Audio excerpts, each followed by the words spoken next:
ప్రకాశం జిల్లాలో వరుసగా మూడో రోజు స్వల్ప భూ ప్రకంపనలు వచ్చాయి. ఇవాళ ఉదయం 10 గంటల 41 నిమిషాలు, సాయంత్రం 8 గంటల 15 నిమిషాలు, 8 గంటల 16, 8 గంటల 19 నిమిషాలకు భూ ప్రకంపనలు వచ్చాయి.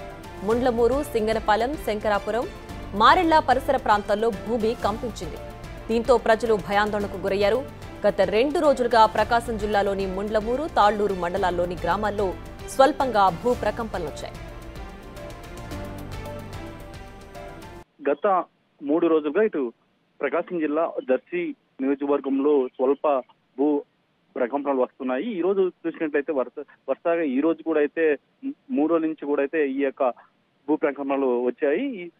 ఈ 3 డేస్ చూసినట్లయితే 8:45, 8:40 నుంచి 45 ఈ యొక్క ఉదయం పూట అయితే ఈ యొక్క ప్రకంపనలు వచ్చిన పరిస్థితి కనపడుతుంది. అయితే తాజాగా ఇప్పుడు 8:15, 16, 8:19 ఈ నిమిషాలకైతే ఇప్పుడు మళ్ళీ అక్కడ భూమిలో ప్రకంపనలు వచ్చాయి. ఒక్కసారిగా భూమిలో వైబ్రేషన్స్ వచ్చాయి. ఒక 2 సెకండ్ల పాటు భూమి మొత్తం కూడా అయితే వైబ్రేషన్స్ వచ్చినట్టు కూడా అయితే అక్కడ స్థానికులు చెప్తున్న పరిస్థితి కనపడుతుంది.